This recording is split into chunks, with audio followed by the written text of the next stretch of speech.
Hello friends, welcome back to Ramnath Koorakadai kitchen. எல்லோரும் எப்படி இருக்கீங்க? இன்றைக்கி நம்ம கிச்சனில் மசாலா வறுத்து அரைச்ச முட்டை குழம்பு எப்படி செய்கிறதுன்னு பார்க்கலாங்க.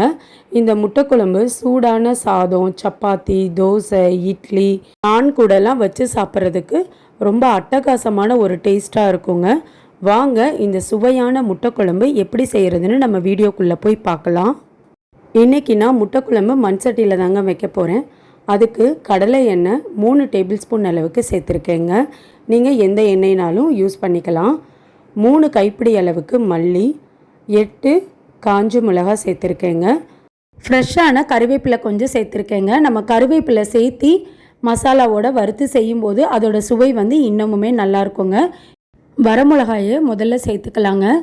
சேர்த்துட்டு நல்லா ஒரு 3 நிமிஷம் நல்லா வறுத்து எடுத்துட்டு அதுக்கப்புறம் நம்ம மல்லி சேர்த்துக்கலாங்க.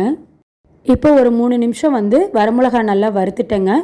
இந்த அளவுக்கு நம்ம வறுத்ததுக்கப்புறம் வர மல்லியும் கருவேப்பிலையும் சேர்த்துக்கலாங்க. மல்லி நமக்கு நல்லா வாசனை வரணும், அந்த அளவுக்கு வறுத்துக்கணுங்க. அடுப்பை லோ ஃப்ளேம்லேயே வச்சுக்கலாங்க. ஹை ஃப்ளேமில் வச்சா ரொம்ப தீஞ்சு போயிடும். பாருங்கள், இந்த அளவுக்கு நல்லா வறுப்பட்டுருச்சு. மல்லியோட வாசனையும் ரொம்ப சூப்பராக இருக்குது. இப்போ நம்ம இதை வேறு ஒரு பிளேட்டுக்கு மாற்றி எடுத்து வச்சுக்கலாம்.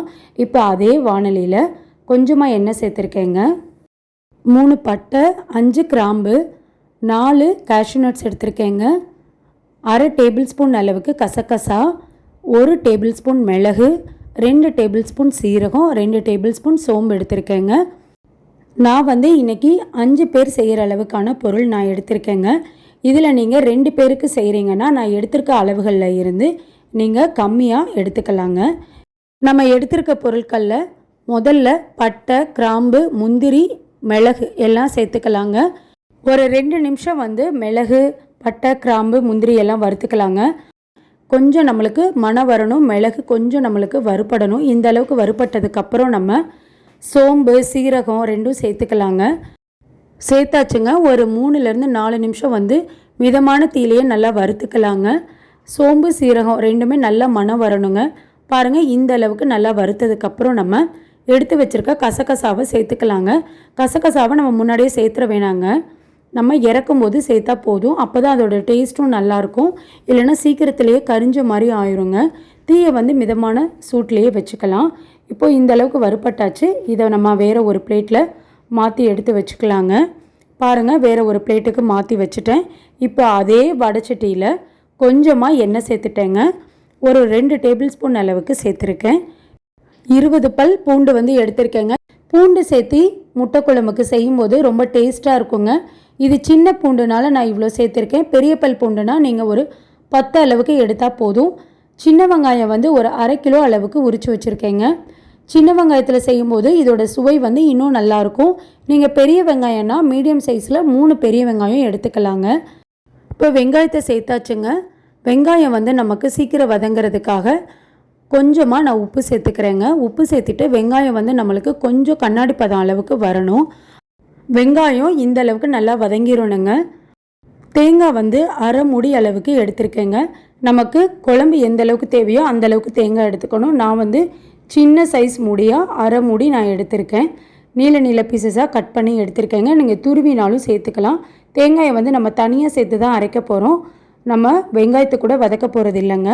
இப்போ நம்ம ஆற வச்சுருந்த பொருட்கள் எல்லாத்தையுமே சின்ன ஜாரில் சேர்த்துக்கிட்டேன். நல்லா தண்ணியே சேர்க்காமல் நல்லா பொடி பண்ணி எடுத்துக்கலாங்க. இந்த அளவுக்கு நல்லா பொடி பண்ணி எடுத்தாச்சுங்க.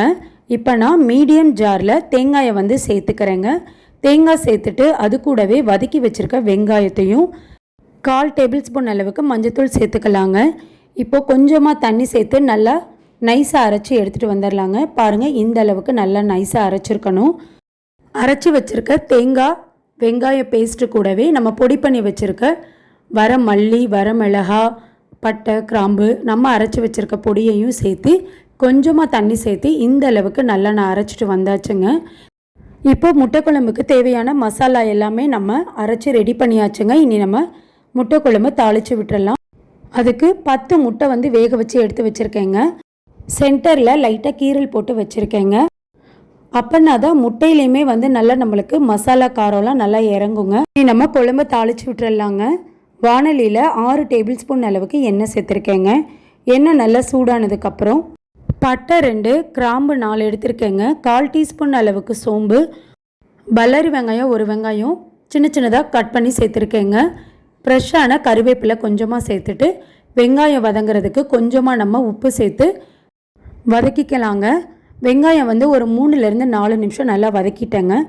இந்த அளவுக்கு வெங்காயம் வதங்கினதுக்கப்புறம் நம்ம 1/4 டேபிள் ஸ்பூன் அளவுக்கு காஷ்மீரி மிளகாத்தூள் வந்து எடுத்திருக்கேன்.